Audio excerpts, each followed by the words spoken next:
Yang di pedalaman itu, saudara, di gunung di bagian tengah Papua, itu mereka tahu kalau buang ingus itu nggak pernah pakai tangan, enggak. Jadi gitu, terus pakai apa? Ditarik, entah itu rumput, entah itu kayu, entah itu apa. Maaf kalau berak, mereka nggak akan mau cebok, sudah berak, karena mereka nggak pakai celana, nggak pakai apa-apa, sudah berak, maaf, di rumput, seret. Ya ampun, itu mereka yang di pedalaman. Jadi waktu kami buat WC untuk mereka, kami tungguin, harus di situ. Beda dengan yang di pantai. Kok di pantai sudah lebih maju karena banyak dikunjungi orang. Sampai hari ini. Saudara, maka itu saya boleh cerita ada banyak lagi, maaf, nggak ada waktu untuk ceritakan itu. Kalau kita mau tanya kepada Bapa, ada rahasia yang dia sembunyikan, lalu kita buka, hasilnya luar biasa. Lihat ayat 10. Karena kepada kita, bukan kepada yang lain, Bapa telah menyatakannya. Nyanya itu apa? Ya 9 itu tadi. Apa yang mata nggak pernah lihat, apa yang telinga nggak pernah dengar, apa yang hati nggak pernah mikir. Kepada kita, Bapa telah menyatakan itu semua oleh siapa? Roh. Sebab Roh menyelidiki berapa hal? Ayo baca, berapa hal? Segala sesuatu. Ini yang saya kagum. Coba renungkan baik-baik. Kalau sudah disebut segala sesuatu, sebetulnya masih adakah apa-apa lagi di dalam dunia ini yang tidak termasuk segala sesuatu? Coba jawab. Coba jawab. Tidak ada. Betul. Tapi lihat kalimat berikut. Setelah Bapa oleh Roh menyatakan kepada kita gerejanya yang dia rahasiakan tadi tentang segala sesuatu. Terus ada kata apa? Ayo baca kalimat satu, kata satu itu penting. Bahkan. Coba renungkan. Bahasa Inggris bilang apa? Bahasa Inggris pakai kata apa? The deep things. Nah ini yang saya kagum. Loh Tuhan, kalau sudah engkau sebut segala sesuatu, kok masih ada bahkan? Di mana lagi? Ternyata bukan hanya yang di dalam dunia ini saja yang Bapa rahasiakan untuk kita selidiki. Bahkan, kita lihat kalimat berikut. Hal-hal yang tersembunyi dalam diri Tuhan kita. Saya ingin setiap kita hari ini sadar. Kalau 1 tahun 67 juta orang benar di dunia ini mau memaksa dirinya, maka setiap hari kita menemukan satu rahasia saja dari Bapa kita. Setahun ada 24 triliun 400 sekian juta rahasia. Saudara, kalau segala sesuatu bisa terbongkar semua, kita itu perlu waktu berapa tahun? Dari 67 juta orang tadi, bisa ngambung? Ternyata kalau segala sesuatu yang ada di dunia sudah habis kita buka semua, masih ada lagi. Bahkan hal-hal yang tersembunyi dari dalam hidup Bapa kita itu. Maka itu kalau gereja cuma berputar-putar praise and worship, doa malam, doa pagi, doa puasa, sel grup, komsel, FA, latihan ini, latihan itu, terus semuanya. Kita niru semuanya. Kasihan Tuhan. Berarti banyak rahasianya kita gak pernah utak-atik. Padahal Papa sediakan buat kita. Saudara, tanggal 27 September yang lalu, sayang fotonya saya gak bawa. Ada di rumahnya Sinsin. Saudara, saya datang ke satu kampung namanya Renggat, Pinggan. Saya baru dengar juga kampung itu. Dari kota Ngabang, naik motor. Lihat peta naik Ngabang di mana.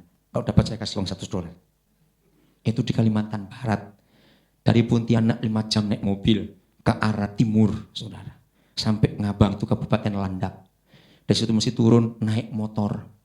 Kira-kira 3 jam. Dari naik motor, saya sudah bertahun-tahun gak naik motor. Jalannya rusak karena mobil gak bisa. Aduh ini pinggang kayak mau patah. Itu masih jalan 7 kilo lagi. Karena motor gak bisa masuk. 26 saya tiba di kampung itu. Setelah 6 kilo jalan, ada sungai. Saya tuh gak lihat mana jembatannya. Kalau tahu nyebrang saya siap asal ada perahu karena saya gak bisa berenang. Kalau saya sering Kalimantan tapi gak bisa berenang. Itu jembatannya. Saya tanya, itu yang mana? Ya itu, ya. Jadi ada pohon seberang saya mau naik, seberang sana 2 pohon. Rupanya ditanam berapa puluh tahun saya gak tahu. 2 pohon itu seperti bentuk Y. Y begitu ya. Nah ini dipasang 3 balok tapi diikat. Bukan papan loh, balok bulat itu loh saudara. Terus dikasih tiang di tengahnya. Terus kiri kanannya itu anyaman rotan untuk orang jalan pegangan. Hah? motornya mesti digendong orang untuk nyebrang juga. Wah, saya pikir ini bagaimana? Baru sampai ke kampung itu, belok bulat, saudara. Dia bilang, gak usah takut Pak Daniel. Sejak nenek moyang kami sudah lewat situ. Ya nenek moyangku tidak. Saya bilang begitu. Maka itu aku mikir, enak aja nenek moyang kami katanya.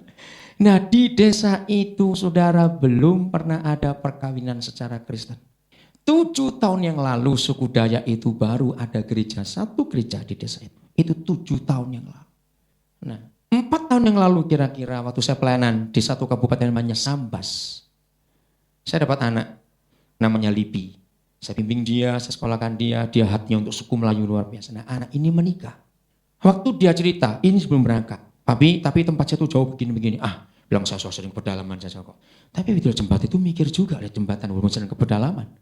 Saya nggak mau datang sebetulnya. Tapi karena dia cerita, Papi harus datang. Berkati pernikahan saya. Karena selama ini orang-orang suku saya belum pernah lihat bagaimana menikah secara Kristen.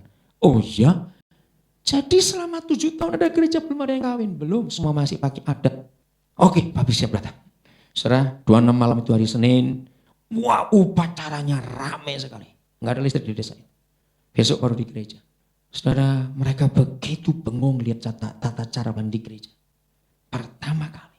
Sederhana, nggak pakai pengantin, tidak. Sederhana. Nah mandinya di sungai itu. Sore itu saya mau mandi. Saya harus mikir dulu. Kalau biasa mandi air coklat, gosok gigi, berak, mandi, masak, minum jadi satu sudah biasa. Cuma hari itu saya betul-betul shock. Sebab sepanjang desa itu nggak banyak penduduknya, nggak sampai 200 jiwa. Mereka itu lagi potong babi, potong anjing, saudara, untuk pesta besok. Nah celakanya nyucinya di sungai itu juga. Ususnya, darahnya. Saya bilang saya nggak bisa mandi, begini. Tunggu mereka habis dulu. Wah nanti gelap Pak, nggak ada lampu. Lebih baik mandi gelap-gelap, dia bercampur darah, campur begini. Saya bilang begitu. Ya walaupun Batuan mikir juga kalau mandi campur begitu, saudara. Bayangin nyucinya lama karena berapa ekor babi, berapa anjing disuci, potong terus dicuci situ. Saya nungguin aja mereka. Bayangkan. Saudara, tapi saya bersyukur. Saya buat sejarah pertama kali. Nah ini kan hal yang baru bukan? Yang saya nggak pernah mikir. Ulangi, desa apa tadi namanya? Lupa toh, Renggat Pinggan. Itu aja. Saya bersyukur saudara. Dan mereka minta nanti, Maret kalau bisa balik lagi buat KKR. Saya bilang kalau KKR saya mikir saya mesti bawa genset, supaya ada listrik, saya bawa apa lagi, gak tahu lah. Siapa grup musik saya bawa ke sana nanti. Itu menyenangkan sekali. Mau ikut? Nah, daripada kamu jalan-jalan ke Amerika, buang duit ke sana aja lebih enak. Jangan tersinggung saya ngomongin. Nah itu hal yang menyenangkan.